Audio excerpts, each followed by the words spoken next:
Dubai ಅಂದಿದ ತಕ್ಷಣ ರೋಡ್ಗಳು ನೋಡ್ಬೋದು, ತುಂಬ ನೀಟ್ ಆ್ಯಂಡ್ ಕ್ಲೀನಾಗಿರುತ್ತೆ. ಗಿಡ ಮರಗಳಂತೂ ಇಲ್ಲಿ ತುಂಬ ಕಷ್ಟ ನೋಡೋದಕ್ಕೆ.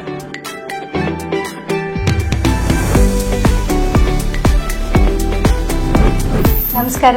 ನಮಸ್ಕಾರ ಮೇಡಮ್, ದುಬೈಗೆ ಸ್ವಾಗತ. Thank you madam. ಸೊ ವೀಕ್ಷಕರೇ, ಇವತ್ತು ನಾವು ಶಾಂತಲಾ ಮೇಡಮ್ ಮನೇಲಿದ್ದೀವಿ. ಸೊ ದುಬೈನಲ್ಲಿದ್ದೀವಿ. ಸೊ ಅವ್ರನ್ನ ಮಾತಾಡ್ಸೋಣ. ಅವರು ಒಂದು ಶೇರ್ ಮಾರ್ಕೆಟ್ ಜರ್ನಿ ಹೇಗಿತ್ತು.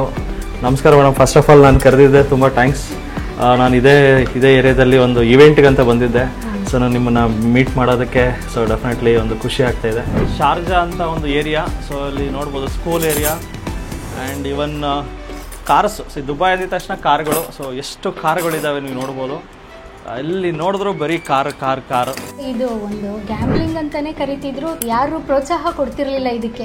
ಆಮೇಲೆ ನಿಮ್ಮ ಪರಿಚಯ ಆದಮೇಲೆ ಶೇರ್ಸು ಯಾವುದು ತೊಗೊಂಡ್ರೆ ಮತ್ತು ಯಾವ ಥರ ತೊಗೊಳ್ಬೇಕು, ಅದರ ರೂಲ್ಸ್ ಏನು, ರೆಗ್ಯುಲೇಷನ್ಸ್ ಏನು ಅಂತ ಎಲ್ಲ ನೀವು ಹೇಳ್ಕೊಟ್ಟ ಮೇಲೆ ನನಗೆ ಕಾನ್ಫಿಡೆನ್ಸ್ ಬರ್ತಾ ಹೋಯಿತು.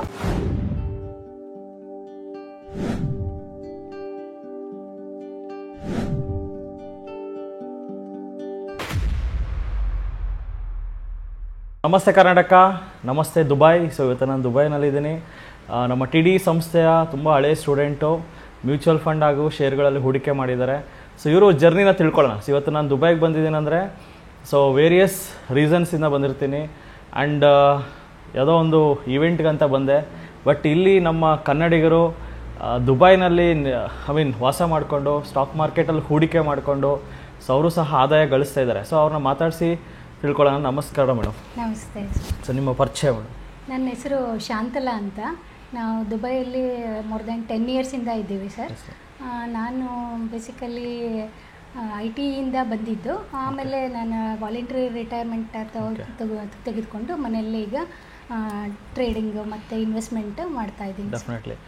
ತುಂಬ ಜನ ಕನ್ನಡಿಗರು ಏನು ಅರ್ಥ ಮಾಡ್ಕೋಬೇಕಂದ್ರೆ, ಸೊ ದುಬೈನಲ್ಲಿ ಇದ್ದು ಕೂಡ ಸಹ ನಮ್ಮ ಭಾರತದ ಷೇರು ಮಾರ್ಕೆಟ್ ಮೇಲೆ ಹೂಡಿಕೆ ಮಾಡ್ತಾ ಇದ್ದಾರೆ ಮೇಡಮು. ಬಟ್ ನಾವು ನಮ್ಮ ಭಾರತದಲ್ಲೇ ಇಟ್ಕೊಂಡು ನಮ್ಮ ಭಾರತದ ಷೇರು ಮಾರ್ಕೆಟ್ ಮೇಲೆ ಇನ್ನು ಹೂಡಿಕೆ ಮಾಡೋದಕ್ಕೆ ಭಯ ಪಡ್ತಾ ಇದ್ದೀವಿ. ಸೊ ನಿಮಗೆ ಮೇಡಮ್ ಸ್ಟಾರ್ಟಿಂಗಲ್ಲಿ ಸೊ ಸ್ಟಾಕ್ ಮಾರ್ಕೆಟ್ ಅಂದಿದ ತಕ್ಷಣ ನಮ್ಮ ರಾಜ್ಯದಲ್ಲಿ, ಎಕ್ಸ್ಪೆಷಲಿ ನಮ್ಮ ರಾಜ್ಯದಲ್ಲಿ ಸಿಕ್ಕಾಪಟ್ಟೆ ಭಯ ಇದೆ. ಗುಜರಾತ್ನಲ್ಲಿ ಬ್ಲಡ್ಡಲ್ಲೇ ಇದೆ ಸ್ಟಾಕ್ ಮಾರ್ಕೆಟ್. ತಂದೆ ತಾತ ಮಗ ಮೊಮ್ಮಗನಿಗೆ ಶೇರ್ ಮಾರ್ಕೆಟ್ ಅಂತ ಬ್ಲಡ್ಡಲ್ಲೇ ಇದೆ. ನಮ್ಮ ರಾಜ್ಯದಲ್ಲಿ ತುಂಬ ಭಯ. ಸೊ ಬಟ್ ನಿಮಗೂ ಸಹ ಇದು ಹೊಸ ಜರ್ನಿ. ಸೊ ಯಾವುದೋ ಒಂದು ಶೇರ್ ಮೇಲೆ ಹೂಡಿಕೆ ಮಾಡಬೇಕಂತೆ ನಿಮಗೂ ಎಷ್ಟು ಭಯ ಆಗಿತ್ತು ಇನಿಷಿಯಲ್ ಸ್ಟೇಜಸ್ಸಲ್ಲಿ? ಹೌದು ಸರ್. ಮುಂಚೆ ಇದು ಒಂದು ಗ್ಯಾಮ್ಲಿಂಗ್ ಅಂತಲೇ ಕರಿತಿದ್ರು. ತುಂಬ ಯಾರು ಪ್ರೋತ್ಸಾಹ ಕೊಡ್ತಿರ್ಲಿಲ್ಲ ಇದಕ್ಕೆ. ಸೊ ಆ ಟೈಮಲ್ಲಿ ನಾವು ಕೆಲವು ಒಳ್ಳೆಯ ಶೇರ್ಸ್ ಅಂತ ಅಂದಿದ್ದು ಮಾತ್ರ ಹೂಡಿಕೆ ಮಾಡಿದ್ದೆ. ಆಮೇಲೆ ನಿಮ್ಮ ಪರಿಚಯ ಆದಮೇಲೆ ಶೇರ್ಸು ಯಾವುದು ತೊಗೊಂಡ್ರೆ ಮತ್ತು ಯಾವ ಥರ ತೊಗೊಳ್ಬೇಕು, ಅದರ ರೂಲ್ಸ್ ಏನು, ರೆಗ್ಯುಲೇಷನ್ಸ್ ಏನು ಅಂತ ಎಲ್ಲ ನೀವು ಹೇಳ್ಕೊಟ್ಟ ಮೇಲೆ ನನಗೆ ಕಾನ್ಫಿಡೆನ್ಸ್ ಬರ್ತಾ ಹೋಯಿತು. ಆಗ ಧೈರ್ಯವಾಗಿ ಹೂಡಿಕೆ ಮಾಡಿದೆ ಸರ್. ಆಗ ಎಸ್ ಮ್ಯಾಮ್. ಸೊ ನೀವು ಸ್ಟಾರ್ಟಿಂಗಲ್ಲಿ ಒಳ್ಳೊಳ್ಳೆ ಶೇರ್ಸ್ ಅಂದ್ರಲ್ಲ ಮೇಡಮ್, ಆ ಒಳ್ಳೊಳ್ಳೆ ಶೇರ್ಸು ಯಾವ್ಯಾವುದರಲ್ಲಿ ಹೂಡಿಕೆ ಮಾಡಿದ್ರಿ ಸ್ಟಾರ್ಟಿಂಗಲ್ಲಿ? ಫಂಡಮೆಂಟಲ್ಸ್ ನೋಡಿ ಈಗ ಮಾಡಿದೆ ನಿಮ್ಮ ಜೊತೆಯಲ್ಲಿ. ಮುಂಚೆ ನಾನು ಕೆಲವು ಶೇರ್ಸ್, ಫಾರ್ ಎಕ್ಸಾಂಪಲ್ ಇನ್ಫೋಸಿಸ್ ಮಾಡಿದ್ದೆ. TCS IPO ಮಾಡಿದಾಗ ಅದರಲ್ಲಿ ಮಾಡಿದ್ದೆ.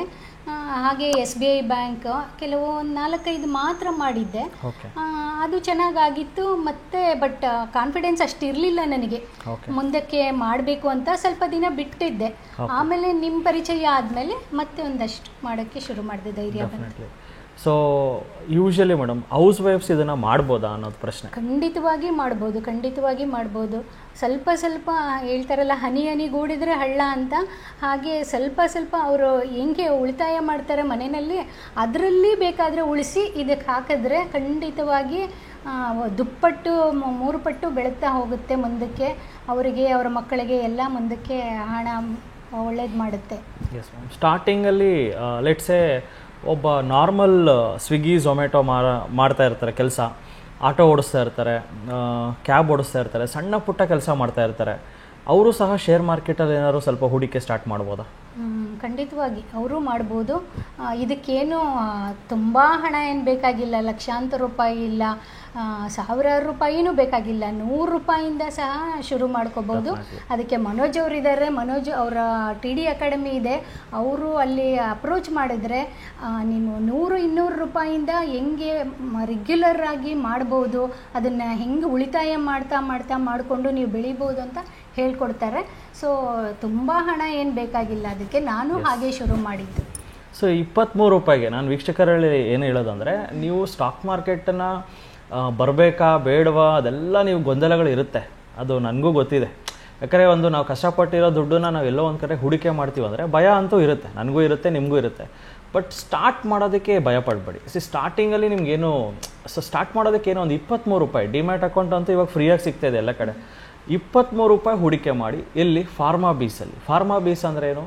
ನಮ್ಮ ದೇಶದ ಮಾತ್ರೆ ಕಂಪ್ನಿಗಳು. ಸೊ ಫಾರ್ಮಸ್ಯೂಟಿಕಲ್ ಕಂಪ್ನಿ, ಪ್ರತಿಯೊಬ್ಬರು ಮಾತ್ರೆ ತಿಂತೀರಾ, ಬಟ್ ಮಾತ್ರೆ ಕಂಪ್ನಿ ಮೇಲೆ ದುಡ್ಡು ಹಾಕೋದಕ್ಕೆ ಇಷ್ಟಪಡಲ್ಲ. ಅಟ್ಲೀಸ್ಟ್ ಮಾತ್ರೆ ಕಂಪ್ನಿ ಮೇಲೆ ಹೂಡಿಕೆ ಮಾಡಿದ್ರೆ ನೆಕ್ಸ್ಟ್ ಇನ್ನೊಂದು 10-15 ವರ್ಷದಲ್ಲಿ ನೀವೇನು ದುಡ್ಡು ಹಾಕ್ತಾ ಇದ್ರಲ್ಲ 23 ರೂಪಾಯಿ, ಅದು 10 ಪಟ್ಟು ಬೆಳೆದ್ರೆ ಸೊ ನಿಮ್ಮ ದುಡ್ಡು 10 ಪಟ್ಟು ಬೆಳೆಯುತ್ತೆ. ಸೊ ಅದರಿಂದ ಹೂಡಿಕೆ ಅನ್ನೋದು ಫಸ್ಟು ಗಳಿಕೆ, ಉಳಿಕೆ, ಆಮೇಲೆ ಹೂಡಿಕೆ. ಸೊ ಇದನ್ನು ನೀವು ತಂತ್ರನ ನೀವು ನೆನ್ಪಿಟ್ಕೊಂಡು ಹೂಡಿಕೆಗಳನ್ನು ಸ್ಟಾರ್ಟ್ ಮಾಡಿ. ಎಷ್ಟು ಬೇಗ ಸ್ಟಾರ್ಟ್ ಮಾಡ್ತೀರೋ ಅಷ್ಟು ನೀವು ಸಕ್ಸಸ್ ಆಗ್ತೀರಾ. ಲೆಟ್ಸೇ ಒಂದು 20-22 ವರ್ಷಕ್ಕೆಲ್ಲ ನಿಮಗೆ ಡಿಗ್ರಿ ಮುಗಿಸಿ ಕೆಲಸ ಸಿಗುತ್ತೆ.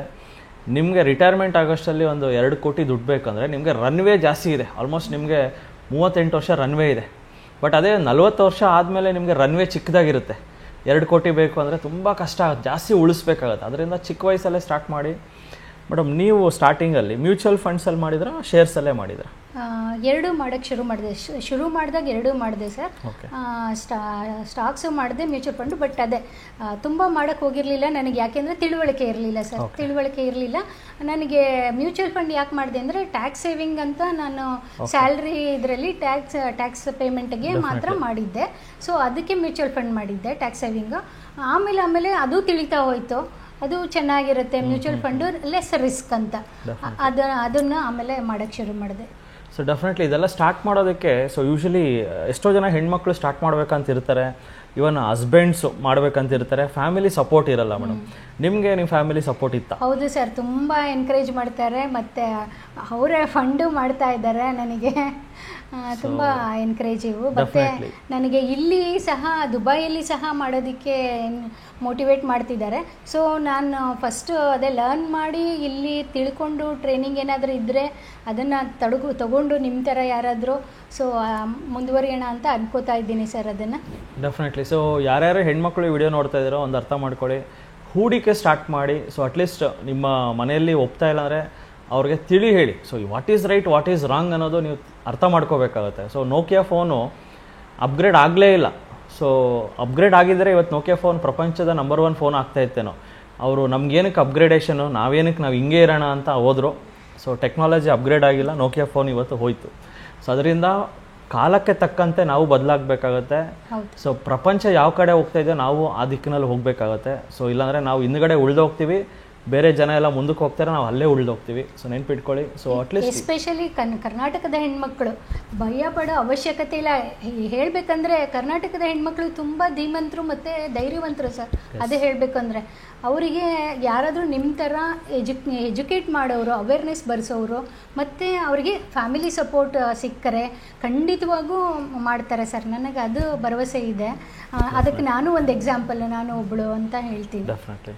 ಮೇಡಮ್, ನಿಮ್ಮದು ಪೋರ್ಟ್ಫೋಲಿಯೋ, ನಿಮ್ಮದು ಪ್ರಾಫಿಟ್ ಲಾಸನ್ನು ನನಗೆ ಜಸ್ಟ್ ವೀಕ್ಷಕರು ಕೇಳ್ತಾ ಇರ್ತಾರೆ. ಸೊ ಅದನ್ನು ಸ್ವಲ್ಪ ಪ್ರಾಫಿಟ್ ಲಾಸ್ ಸ್ಟೇಟ್ಮೆಂಟ್ ಯಾಕಂದರೆ ನೀವು ಎಷ್ಟು ಪ್ರಾಫಿಟ್ ಮಾಡಿದ್ದೀರಾ ಅಂತ ಡೆಫಿನೆಟ್ಲಿ ಒಂದು ಪ್ರಶ್ನೆ ಇರುತ್ತೆ. ನಾನು ನೋಡಿ ಸರ್, ಅದೇ ನೋಡಿ ಒಂದು 5 ಇಯರ್ಸಿಗೆ ಇಷ್ಟ ಆಗಿದೆ ನನಗೆ. 5 ಇಯರ್ಸ್ಗೆ ರೆಗ್ಯುಲರ್ ಇನ್ವೆಸ್ಟ್ಮೆಂಟದು ಪ್ರಾಫಿಟ್ ಇದೆ. ಸೊ ನೋಡ್ಬೋದು ವೀಕ್ಷಕರು. ಸೊ ಅದು 5 ಇಯರ್ಸಲ್ಲಿ ಮೇಡಮ್ಮು ಒಳ್ಳೆ ಪ್ರಾಫಿಟ್ ಮಾಡಿದ್ದಾರೆ. ಪ್ರಾಫಿಟ್ ಎಷ್ಟಿದೆ ಅಂತ ನಾವು ನೋಡೋಣ. ಸೊ ಜಸ್ಟ್ ಈಗ ಮಾರ್ಕೆಟ್ ಡೌನ್ ಇರೋದಕ್ಕೆ ಇಷ್ಟಿದೆ. ಮಾರ್ಕೆಟ್ ಟ್ರೆಂಡಿಂಗ್ ಇದ್ದರೆ ತುಂಬ ಚೆನ್ನಾಗಿ ಬರುತ್ತೆ. ಸೊ ಇಷ್ಟು ಪ್ರಾಫಿಟ್ ಮಾಡಿದ್ದಾರೆ. ಆ್ಯಂಡ್ ಈವನ್ ಸೊ ಇದರಲ್ಲಿ ಮೇನ್ಲಿ ಲಾಂಗ್ ಟರ್ಮ್ ಹೂಡಿಕೆ. ಸೊ ಅವರು ಮೇಡಮ್ ಯಾವುದು ಇಂಟ್ರಾಡೇ ಮಾಡಿಲ್ಲ. ಸೊ ಅದನ್ನು ಅರ್ಥ ಮಾಡ್ಕೋಬೇಕಾಗತ್ತೆ. ಸೊ ಹೂಡಿಕೆ ಮಾಡಿ ಈವನ್ ಇದರಲ್ಲೂ ಸಹ ಒಂದು 4 lakhs ಪ್ರಾಫಿಟ್ ಇದೆ, ಅದು ತುಂಬ ಖುಷಿ ಆಗ್ತಾಯಿದೆ ಮೇಡಮ್. ಸೊ ಇದು ಎಷ್ಟು ವರ್ಷಕ್ಕೆ ಮೇಡಮ್ ಮಾಡಿರೋದು? ಇದು 5 years sir. 5 years, not more than 5 years. ಇದು ಒಂದು 5 years, ಅದೊಂದು 5 years ಅಷ್ಟೇ. ಸೊ ಬ್ಯಾಂಕಲ್ಲಿ ಇಟ್ಟಿದ್ದರೆ ಇಷ್ಟೆಲ್ಲ ಬರ್ತಾ ಇತ್ತು ಮೇಡಮ್? ಇಲ್ಲ ಗ್ಯಾರಂಟಿ ಇಲ್ಲ ಸರ್. ಅದಲ್ಲದೆ ಇದು ನಾನು ಮಂತ್ಲಿ ಹಾಕೋದು. ಸೊ ಬ್ಯಾಂಕಲ್ಲಿ ಆ ಆಪ್ಷನ್ನು ಅಷ್ಟಕ್ಕೆ ಸಾಧ್ಯನೇ ಇಲ್ಲ. ಸೊ ಡೆಫಿನೆಟ್ಲಿ ವೀಕ್ಷಕರೇ, ಸೊ ಬ್ಯಾಂಕಲ್ಲಿ ನಿಮಗೆ 6 to 7% ಬಡ್ಡಿ ಬರ್ಬೋದು, ಬಟ್ ಮಾರ್ಕೆಟಲ್ಲಿ ಬ್ಯಾಂಕ್ಗಿಂತ ಹೆಚ್ಚಿಗೆ ಬರುತ್ತೆ, ಡಬಲ್ ಬರ್ಬೋದು. ನೀವು ಕರೆಕ್ಟಾಗಿ ಕಲಿತ್ರೆ ಈವನ್ 3 ಸಹ ಬರ್ಬೋದು. ಅಗೇನ್ ಇದು ನಾನು ಇಷ್ಟೇ ಬರುತ್ತೆ ಅಷ್ಟೇ ಬರುತ್ತೆ ಅಂತ ನಾನು ಎಲ್ಲೂ ಹೇಳ್ತಾ ಇಲ್ಲ, ಜಸ್ಟ್ ಒಂದು ಪ್ರಾಬಬಿಲಿಟಿ. ಬ್ಯಾಂಕಿಗಿಂತ ಸ್ವಲ್ಪ ಹೆಚ್ಚಿಗೆ ದುಡಿಬೋದು ಶೇರ್ ಮಾರ್ಕೆಟಿಗೆ ಬಂದರೆ, ಕಲ್ತ್ಕೊಂಡ್ರೆ. ಸೊ ನೀವು ಕಲಿಯೋದಕ್ಕೆ ಎಷ್ಟು ದಿನ ತೊಗೊಂಡ್ರೆ ಮೇಡಮ್? ಸ್ಟಾರ್ಟಿಂಗಲ್ಲಿ ಕಷ್ಟ ಆಯಿತಾ? ಇಲ್ಲ ಸರ್, ನನಗೇನು ಕಷ್ಟ ಆಗೋದಿಲ್ಲ. ನಿಮ್ಗೆ ಇದು ಕೋವಿಡ್ ಟೈಮಲ್ಲಿ ಅದು ಬ್ಲೆಸ್ಸಿಂಗ್ ಇನ್ ಡಿಸ್ಗೈಸ್ ಅಂತಲೇ ಹೇಳಬೇಕು. ಕೋವಿಡ್ ಟೈಮಲ್ಲಿ ಸ್ವಲ್ಪ ಫ್ರೀ ಇದ್ದೆ ನಾನು. ಇಂಡಿಯಾಗೆ ಬಂದಾಗ ನಾನು ಸೋಷಿಯಲ್ ಮೀಡಿಯಲ್ಲಿ ನೋಡಿದೆ ನಿಮ್ಮ TD ಅಕಾಡೆಮಿ ಬಗ್ಗೆ. ಸೊ ನಾನು ಬಿಕಾಸ್ ನಾನು ಯಲಹಂಕದವಳೆ ಆದ್ದರಿಂದ ನನಗೆ ತುಂಬ ಅನುಕೂಲ ಆಯಿತು ಅಲ್ಲಿ. ಆಮೇಲೆ ಅದೇ ಅಲ್ಲಿ ಬಂದು ನಿಮ್ಮನ್ನು ಅಪ್ರೋಚ್ ಮಾಡಿ ಕ್ಲಾಸಸ್ ತೊಗೊಂಡೆ ಸರ್. ನಾನು 1 month ಕ್ಲಾಸಸ್ ತೊಗೊಂಡೆ. ಸೊ ನನಗೆ ಆಗ ತುಂಬ ಕಾನ್ಫಿಡೆನ್ಸ್ ಬರೋಕ್ಕೆ ಶುರುವಾಯಿತು, ಕ್ಲಾರಿಟಿ ಸಿಕ್ತು, ಯಾವ ಸ್ಟಾಕ್ ಮಾಡಬೇಕು, ಯಾವುದು ತೊಗೋಬೇಕು, ಹೇಗೆ ರೆಗ್ಯುಲರ್ ಆಗಿ ಸ್ವಲ್ಪ ಸ್ವಲ್ಪ ಹಾಕಬೇಕು, ಅದೆಲ್ಲ ಗೊತ್ತಾಗ್ತಾ ಬಂತು. ಸೊ ಹಾಗೆ ಶುರು ಮಾಡಿದೆ ಸರ್. 2020 ಇಲ್ಲ 2021 ಶುರು ಮಾಡಿದ್ದು, 2020 ಎಂಡಲ್ಲಿ. ಸೊ ಇದನ್ನು ಯೂಶ್ವಲಿ ಮೇಡಮ್ ನೀವು ಸ್ಟಾರ್ಟ್ ಮಾಡಿದವಾಗ ನೀವು ಬೇರೆ ಥರನೇ ಸ್ಟಾಕ್ ಪಿಕ್ ಮಾಡ್ತಾ ಇದ್ದೀರಿ. ಇವಾಗ ಅಟ್ ಪ್ರೆಸೆಂಟ್ ಯಾವ್ದಾರು ಒಂದು ಟೆಕ್ನಿಕ್, ನಮ್ಮ ವೀಕ್ಷಕರು ಕಾಯ್ತಾ ಇರ್ತಾರೆ, ಯಾವ ಟೆಕ್ನಿಕಲ್ಲಿ ನೀವು ದುಡ್ಡು ಮಾಡ್ತಾ ಇದ್ದೀರಾ ಅಂತ. ಏನಾದ್ರು ಒಂದು ಟೆಕ್ನಿಕ್, ಯಾವ ಥರ ಸ್ಟಾಕ್ ಪಿಕ್ ಮಾಡ್ತೀರಾ, ಯಾವ ಪ್ರೈಸಲ್ಲಿ ಪಿಕ್ ಮಾಡ್ತಾರೆ, ಏನಕ್ಕೆ ಅದೇ ಪ್ರೈಸಲ್ಲಿ ಪಿಕ್ ಮಾಡ್ತೀರಾ? ಸರ್ RSI ಬಿಲೋ 30 ಹೋದಾಗ ನಾನು ಬೈ ಮಾಡ್ತೀನಿ ಸರ್. ಅದನ್ನು ಯಾವುದೇ ಸ್ಟಾಕು ನನ್ನ ಹತ್ರ ಇರಲಿ ಇಲ್ಲ, ಒಳ್ಳೆ ಸ್ಟಾಕ್ಸ್ನ ನಾನು ನೋಟ್ ಡೌನ್ ಮಾಡಿರ್ತೀನಿ. ಸೊ ಅದು RSI ಕೆಳಗಡೆ ಹೋದಾಗ ಆ ಸ್ಟಾಕ್ಸ್ನ ಬೈ ಮಾಡ್ತೀನಿ. ನನ್ನ ಹಣ ಇರೋಷ್ಟು, ನನಗೆ ಆಗುವಷ್ಟು ಬೈ ಮಾಡಿ ಇಟ್ಕೋತೀನಿ. ಮತ್ತು RSI ಮೋರ್ ದೆನ್ 70 ಹೋದ ಸ್ಟಾಕ್ಸು ಅಷ್ಟೇ ಗಮನಿಸ್ತಾ ಇರ್ತೀನಿ, ಲಿಸ್ಟ್ ಮಾಡಿ. ಅದು ಆಗ ಪ್ರಾಫಿಟ್ ಬುಕ್ ಮಾಡ್ಕೋತಾ ಇರ್ತೀನಿ ಸರ್ ಅದನ್ನು. ಸೊ ಯೂಶಲಿ ಮೇಡಮ್ ಸಹ ಬೈ ಮಾಡೋದು ಬಾಟಮಲ್ಲೇ. ಸೊ ಬಾಟಮ್ವರೆಗೂ ಕಾಯ್ತೀರಾ? ಕಾಯ್ತೀನಿ ಸರ್. ಸೊ ಯೂಶಲಿ ತುಂಬ ಜನ ಮೇಡಮ್ ಸ್ಟಾಕ್ ಮಾರ್ಕೆಟಲ್ಲಿ ನೆಗೆಟಿವ್ ಮಾತಾಡೋರು ಇಂಟ್ರಾಡೇ ಆಪ್ಷನ್ ಬೈಯಿಂಗ್. ಸೊ ನೀವೇನಾದ್ರು ಅದನ್ನು ಆಪ್ಷನ್ ಬೈಯಿಂಗು ಇಲ್ಲ ಇಂಟ್ರಾಡೇ ಮಾಡ್ತೀರಾ? ಮಾಡ್ತಿದ್ದೆ ಸರ್, ಅದು ಮಾಡ್ತಿದ್ದೆ. ಈಗ ಸ್ವಲ್ಪ ನನಗೆ ಹುಷಾರಿಲ್ದಿದ್ದರಿಂದ ಸ್ವಲ್ಪ ಮಾಡ್ತಾ ಇಲ್ಲ. ಅದು ತುಂಬ ಕೇರ್ಫುಲ್ಲಾಗಿ ಮಾಡಿದ್ರೆ ಅದರಲ್ಲೂ ಏನೂ ತೊಂದರೆ ಇಲ್ಲ. Okay, but option buying usually ತುಂಬ ರಿಸ್ಕಿ ಇರುತ್ತೆ. ಹೌದು, ಬೈಯಿಂಗ್ ಮಾಡೋದು ಇಲ್ಲ. ನೀವು ಹೇಳ್ಕೊಟ್ಟಾಗೆ ಹೆಡ್ಜ್ ಮಾಡಬೇಕು, ಸೆಲ್ ಫಸ್ಟ್ ತಗೊಂಡು ಹೆಡ್ಜ್ ಮಾಡಿ ಬೈ ಮಾಡಬೇಕು. ಸೊ ಇದು ಒಂದು ವೆರಿ ಇಂಪಾರ್ಟೆಂಟ್ ಹೇಳ್ಬೋದು. ಸೊ ಏನಂದರೆ ತುಂಬ ಜನ ನೇಕೆಡ್ ಅಂದರೆ ಸುಮ್ಮನೆ ಕಾಲ್ ಆಪ್ಷನ್ ಹಾಕೋದು, ಪುಟ್ ಆಪ್ಷನ್ ಹಾಕೋದು, ಈಕ್ವಲೆಂಟ್ ಟು ಗ್ಯಾಮ್ಲಿಂಗ್ ಆ ಥರ ಗ್ಯಾಮ್ಲಿಂಗ್ ಥರ ಮಾಡಿ ಕಳ್ಕೊಂಬಿಟ್ಟು ಶೇರ್ ಮಾರ್ಕೆಟ್ ಕೆಟ್ಟ ಹೆಸರು ತಂದುಬಿಡ್ತಾರೆ. ಅವ್ರಿಗೂ ಕೆಟ್ಟ ಹೆಸರು, ಶೇರ್ ಮಾರ್ಕೆಟ್ಗೂ ಕೆಟ್ಟ ಹೆಸರು. ಹೆದರಿಕೆ ಆಗುತ್ತೆ ಅದನ್ನು. ಸೊ ಅದರಿಂದ ಬರೋರು ಬರಲ್ಲ. ಸೊ ಅದರಿಂದ ನಾನು ವೀಕ್ಷಕರಿಗೆ ಏನು ಕೇಳ್ಕೊತೀನಿ ಅಂದರೆ, ದಯಮಾಡಿ ಯಾವತ್ತೂ ದುರಾಸೆಯಿಂದ ಶೇರ್ ಮಾರ್ಕೆಟ್ ಬರಬೇಡಿ. ಆಸೆ ಇಟ್ಕೊಳ್ಳಿ, ಏನೋ ಒಂದು ಬ್ಯಾಂಕಿಗಿಂತ ಸ್ವಲ್ಪ ಹೆಚ್ಚಿಗೆ ಬರುತ್ತೆ ಆ ಥರ ಮೈಂಡ್ಸೆಟ್ಟಲ್ಲಿ ಬನ್ನಿ. ಕೋಟಿ ಮಾಡ್ತೀನಿ, ನನಗೆ ತಿಂಗಳಿಗೇ ಡಬಲ್ ಆಗಬೇಕು ಅಂತ ಮೈಂಡ್ಸೆಟ್ಟಲ್ಲಿ ಬರಬೇಡಿ. ಸೊ ಯೂಶಲಿ ಮೇಡಮ್ ಒಂದು ಲೆಟ್ಸೆ ನಿಮ್ಮ ಹತ್ರ ಒಂದು 1 ಲಕ್ಷ ದುಡ್ಡಿದೆ. 1 ಲಕ್ಷನ ಶೇರ್ ಮಾರ್ಕೆಟಲ್ಲಿ ಡಬಲ್ ಮಾಡೋದಕ್ಕೆ ನೀವು ಜರ್ನಿ ನೋಡಿದ್ರೆ ಆಲ್ಮೋಸ್ಟ್ ಒಂದು 5-6 years ಜರ್ನಿ. ಸೊ ಎಷ್ಟು ವರ್ಷ ಬೇಕಾಗ್ಬೋದು ನಿಮ್ಮ ಪ್ರಕಾರ 1 ಲಕ್ಷನ 2 ಲಕ್ಷ ಮಾಡೋದಕ್ಕೆ? ಹೊರಗಡೆ ಮಿನಿಮಮ್ 5 to 8 years ಬೇಕು ಸರ್ ಡಬಲ್ ಮಾಡೋದಕ್ಕೆ. ಅದೇ ಶೇರ್ ಮಾರ್ಕೆಟಲ್ಲಿ ನಾವು ಸರಿಯಾದ ನಿರ್ಣಯ ತಗೊಂಡು ಸರಿಯಾದ ಸ್ಟಾಕ್ಸಲ್ಲಿ ಹಾಕಿದ್ರೆ 1 year 2 yearsಲ್ಲೇ ಆಗುತ್ತೆ. ಅದು ತುಂಬ ದುರಾಸೆ ಬೇಡ. ಸೊ ನಾವು ಒಳ್ಳೆ ಸ್ಟಾಕು ನಿಧಾನಕ್ಕೆ ಆಗಲಿ, ಮಾರ್ಕೆಟ್ ಕಡಿಮೆ ಇರುವಾಗ ತಗೊಂಡು ಅದಕ್ಕೆ ಕಾದು ವೆಯ್ಟ್ ಮಾಡಿದ್ರೆ 1-2 yearsಲ್ಲಿ ಸಿಗುತ್ತೆ ನಮಗೆ. ನಾನು ಡಬಲ್ ಆಗಿರೋದು ನೋಡಿದ್ದೀನಿ. ಎಸ್ ಮೇಡಮ್, 2 years ಅಂತ ಹೇಳ್ತಿದ್ದಾರೆ, ನಾನು 3 years ತಗೊಳ್ಳಿ ಅಂತ ಹೇಳ್ತಾ ಇದ್ದೀನಿ. 3 ವರ್ಷ ಇಲ್ಲ 4 ವರ್ಷ ಅಂತೂ ಪಕ್ಕ. 4 ವರ್ಷದಲ್ಲಿ ಆಲ್ಮೋಸ್ಟ್ ನಿಮ್ಮ ಅಮೌಂಟು ದ್ವಿಗುಣ ಆಗಿರೋದನ್ನ ನಾವು ಕಳೆದ 25 ವರ್ಷ 30 ವರ್ಷ ಜರ್ನಿಯಲ್ಲಿ ನೋಡಿದ್ದೀವಿ. ಬರೀ ಲಾಸ್ಟ್ ಇಯರ್ ಅಲ್ಲ, ಲಾಸ್ಟ್ 4 years ಅಲ್ಲ ನಾನು ಮಾತಾಡ್ತಾ ಇರೋದು. ನಮ್ಮ ಭಾರತ ದೇಶದ ಸ್ಟಾಕ್ ಮಾರ್ಕೆಟನ್ನು ನೀವು ತೊಗೊಂಡು 30 ವರ್ಷದ ಜರ್ನಿ ತೊಗೊಂಡ್ರೆ ಮಿನಿಮಮ್ 4 ವರ್ಷಕ್ಕೆ ನಿಮ್ಮ ದುಡ್ಡು ದುಪ್ಪಟ್ಟಾಗಿರೋವಂಥ ಸನ್ನಿವೇಶಗಳು ಎಲ್ಲ ಕಡೆನೂ ನಿಮಗೆ ಕಾಣಿಸುತ್ತೆ. ಮುಂದಿನ ದಿನಗಳಲ್ಲಿ ನಾನು ಹೇಳೋದು ಅಂದರೆ ನೆಕ್ಸ್ಟ್ 15 ವರ್ಷ ನೀವೇನು ನಮ್ಮ ಭಾರತದಲ್ಲಿ ಒಂದು ಸುವರ್ಣ ಯುಗ ಅಂತ ನಾನು ಕರಿತೀನಿ. Next 15 years to 20 years India will grow like anything. ಎಲ್ಲ ದೇಶಗಳಿಗಿಂತ ತುಂಬ ಚೆನ್ನಾಗೆ ಬೆಳೆಯುವಂಥ ಒಂದು ಸಂದರ್ಭ, ಆ ಸನ್ನಿವೇಶ ಎಲ್ಲನೂ ಕಂಡು ಬರ್ತಾ ಇದೆ. ಸೊ ಡೆಫಿನೆಟ್ಲಿ ಇನ್ನೂ ಯಾರ್ಯಾರು ಹೂಡಿಕೆ ಮಾಡಿಲ್ವೋ this is the right time to invest.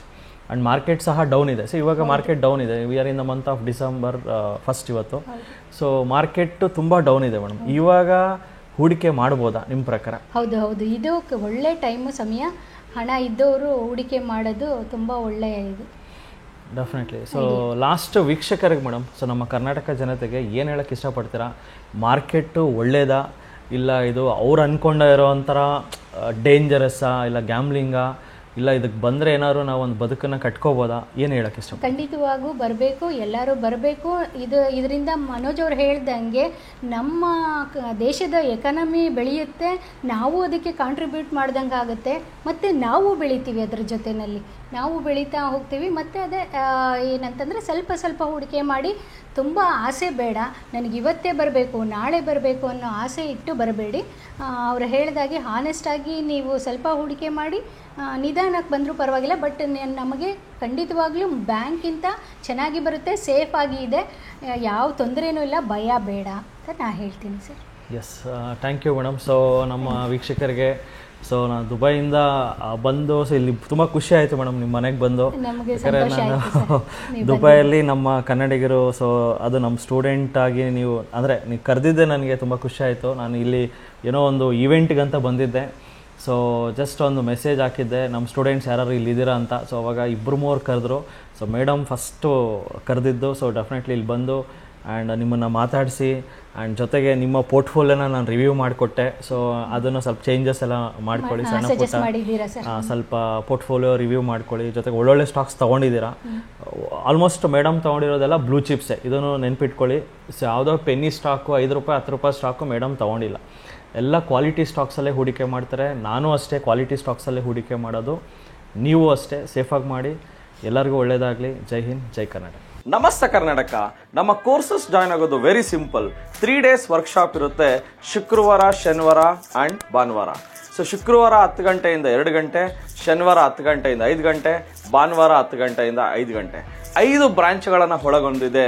Rajajinagar, JP ನಗರ, ಯಲಹಂಕ, ಹುಬ್ಬಳ್ಳಿ, ಮೈಸೂರು. ನಿಮ್ಗೆ ಯಾವ ಬ್ರಾಂಚ್ ನಿಯರ್ ಆಗುತ್ತೋ ಸ್ಕ್ರೀನಲ್ಲಿ ಬರ್ತಾ ಇರೋ ನಂಬರ್ಗಳನ್ನು ಕಾಲ್ ಮಾಡಿ. ಸೊ ಅವರೊಂದು QR ಕೋಡ್ ಕಳಿಸ್ತಾರೆ. 500 ರೂಪಾಯಿ ಅಡ್ವಾನ್ಸ್ ಟೋಕನ್ ಬುಕ್ ಮಾಡಿ. ಮೊದಲೇ ಅಡ್ವಾನ್ಸ್ ಬುಕ್ ಮಾಡ್ಕೊಂಡು ಬರೋದು ಒಳ್ಳೆಯದು. Because most of the time house full ಆಗಿರೋದ್ರಿಂದ ಮೊದಲೇ ಸೀಟ್ ಬುಕ್ ಮಾಡಿಕೊಂಡು ಬರೋದು ತುಂಬ ಒಳ್ಳೆಯದು. ಸೊ ಯಾರ್ಯಾರು ನಮ್ಮ ಕೋರ್ಸ್ಗಳನ್ನು ತಗೊಳಕ್ಕಾಗ್ತಾ ಇಲ್ಲ, ಇನ್ಸ್ಟಿಟ್ಯೂಟ್ಗೆ ಹೋಗೋಕ್ಕಾಗ್ತಾ ಇಲ್ವೋ, ನೀವು ಆನ್ಲೈನ್ ಕೋರ್ಸಸ್ ಸಹ ತಗೋಬೋದು. ಈ ಕೂಡಲೇ TD ಅಕಾಡೆಮಿ ಆ್ಯಪನ್ನು ಡೌನ್ಲೋಡ್ ಮಾಡಿ ನಮ್ಮ ಕೋರ್ಸ್ಗಳನ್ನು ಆನ್ಲೈನಲ್ಲೇ ಮೊಬೈಲ್ ಆ್ಯಪ್ ಮುಖಾಂತರ ಉಚಿತವಾಗಿ ಪಡೆಯಿರಿ. ಸೊ ಸಿಗೋಣ ಇದೇ ಶುಕ್ರವಾರ. ನಮಸ್ತೆ ಕರ್ನಾಟಕ. ಸೊ ಸ್ಟಾಕ್ ಮಾರ್ಕೆಟ್ ಬಗ್ಗೆ ನಿಮಗೆ ಗೊಂದಲವಿದೆಯಾ? ಯಾವುದೇ ರೀತಿಯ ಪ್ರಶ್ನೆಗಳಿರಲಿ, ಕನ್ಫ್ಯೂಷನ್ ಇರಲಿ, ಅದಕ್ಕೆ ಕ್ಲಾರಿಟಿ ಕೊಡೋದಕ್ಕೆ TD ಅಕಾಡೆಮಿಯ ಗ್ರಾಹಕ ಸೇವಾ ಸಿಬ್ಬಂದಿ ಜೊತೆಗೆ ಈ ಕೂಡಲೇ ಕರೆ ಮಾಡಿ ನಿಮ್ಮ ಪ್ರಶ್ನೆಗಳಿಗೆ ಉಚಿತವಾಗಿ ಸಲಹೆಗಳನ್ನು ಪಡೆಯಿರಿ. Thank you. ಜೈ ಹಿಂದ್, ಜೈ ಕರ್ನಾಟಕ.